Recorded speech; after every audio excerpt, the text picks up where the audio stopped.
when you relate with God and you come to the presence, you are going to realize that this kingdom has 7 stratas. It has 7 cadres, 7 dimensions. It said, out of Jesse, Isaiah chapter 11 verse 2, a root is plucked out, and upon him is the government of the Lord.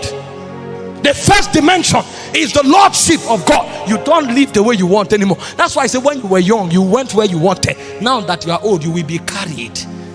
That's the spirit of the Lord. Rest upon him.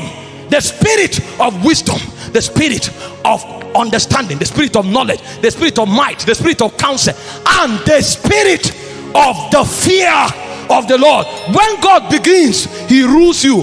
When you master it, you submit. So it begins from the spirit of the Lord, it ends with the spirit of the fear of the Lord. So at first the man gets born again. He wants to do what he wants. He was a fornicator, and when he comes to the presence, the might begins to stir something on his inside.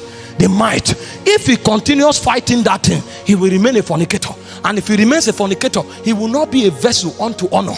So that spirit of might will keep stirring him until the spirit of might takes over him. He now submits to the spirit of might, and suddenly he discovers fornication is gone. That is when he has entered the kingdom.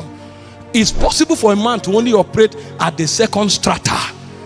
I know God, I am born again, I'm in the church, but he can't journey further. Look at what the Bible says in verse 3.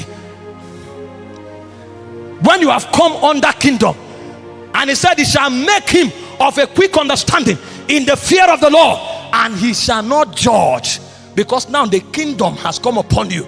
The laws that you have received, you can now bring it to your word. That's why I say, Savior shall come out of Mount Zion to judge the mountains of Esau. It's not to preach to the mountains of Esau, it's to show Esau how to live as citizens of another dimension. It's to teach them how to live as citizens of another dimension. So he said, of all that Jesus both began to do and to teach, his testimony was a proof of the life. It was who he was that was communicated in words. But only kingdom brings us there. It chisels you until you become aligned. The dictates, the vibrations, the energy. Because the angels that stand in the presence of Elohim, they glow like him. That's why Lucifer is called the son of the morning, the light bearer. When you stand there, you glow, you glow, you glow, you glow. Because as you vibrate as his frequency, there is something we call resonance. When two frequencies are harmonized, you can't distinguish which is which anymore. Two becomes one. It's the mystery of koinonia, but only by kingdom can it be achieved.